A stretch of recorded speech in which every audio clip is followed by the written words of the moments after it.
Hey everyone, this is Techtosa Teresa coming on to show you how to create a mail merge to get your username and password for your students in a way that is easy and quick. So here's what the document will end up looking like. You have your student name, the teacher, username, password, and also the SSID, especially for those grades who need it for testing, but it's here for everybody. And it also gives them instructions down here how to get onto ClassLink in case you need that at all. So we're going to go ahead and show you how to get this document and also how to get the login information for your students. So the first thing you're going to need to do is you're going to need to go to this folder called User Pass Merge with SSID. We're going to go ahead and put a link to that at the very bottom of this video. So go ahead and click on that folder and you need to download these two files. So I'm going to right click, download both of them.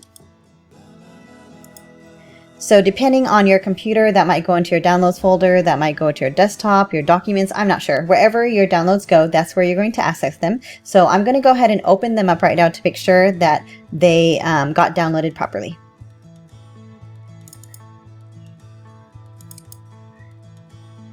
And for me, that was just at the very bottom, but for you, you might have to go somewhere else for that. So if it's your first time, you might have to enable editing.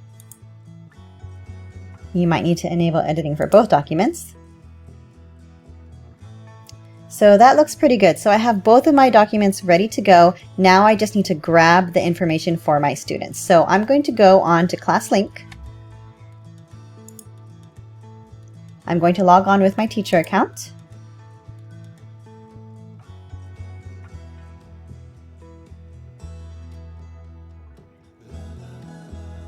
From here, I'm going to search for my internal use only folder. So click on that, find the teacher toolbox.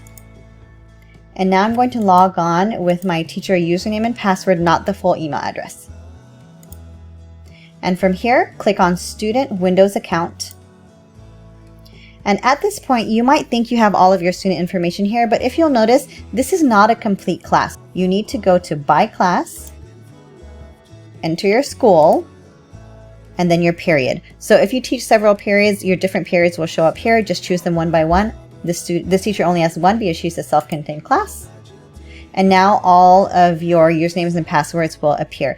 So again, I went to Student Windows Account, By Class, I clicked on my site, and then I clicked on the period that I wanted. Okay, so now I'm going to go ahead and I'm going to start at the very top left here on the table, and I'm going to highlight all the way to the bottom right. And I'm going to copy. So you can Control C or you can right click and copy. It's up to you. And I'm going to paste this into my Excel sheet that I downloaded earlier. So here I am.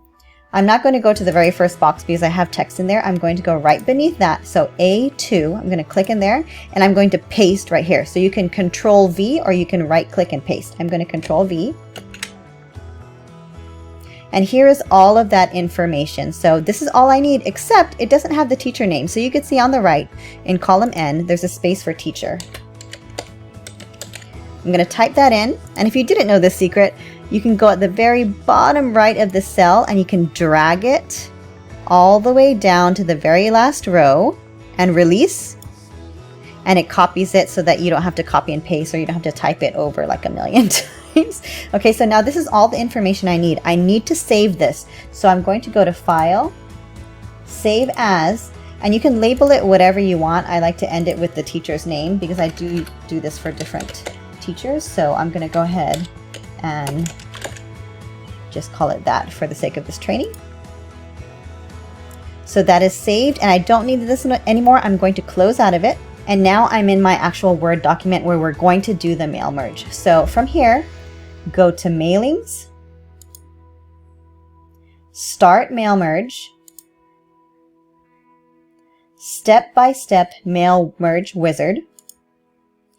Then at the very right, we're going to use the Mail Merge Wizard. So step 1 at the very bottom, Next, Starting Document. So click Next. Step 2, Select Recipients. Just click Next.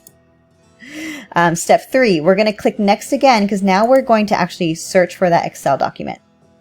So a window popped up over here on the left. We're going to locate the Excel document that you just saved. I had it here in my Downloads folder. Wherever you saved it, make sure you get it from there. I'm going to click on it, Open. And I'm just going to click OK because the document only has one sheet. If you had several sheets, you would choose which one, but the document I gave you only has one sheet. So click OK. All of your students should be checked off. If you don't need all of them, you can uncheck the ones that you don't need, but for now I need all of them, so I'm going to click OK. And then we're going to the next step. So at the bottom right, next, write your letter. Click on that. And then next, preview your letters. So now you can see all of the information was populated. So I'm going to go to the top up here and I'm just going to peruse and make sure everything looks good. You can go through all of them if you want. If you trust it, you're done. So at this point, you just need to print this out and provide them to your students. So you can, at the bottom, you can go complete the merge and you can go to print, or you could simply up here, go finish and merge and you can print. So I'm going to click on that. If you want to print all of it, I would select that. If you just want a few pages, you can select which ones you want, but I'm going to print all of it. And then you just select your printer, click OK, and you simply have this document and you pass it out to your students. So now they have their name, their username, password, and SSID. You can also save it as a PDF when you print. You can select whatever PDF you have over here and you can click OK, and then you can bring it in as a PDF and you want to print it later, that's fine. But if I were you, I would just simply print it just so you can use it. And if you want a PDF to save, that's also fine. So I know that was a lot of steps. It was actually really simple. And now you have this information that your children can use to log on and to also get onto their testing, their class link, and everything like that. So if you need any help, let us know and we'll be happy to assist. Thank you.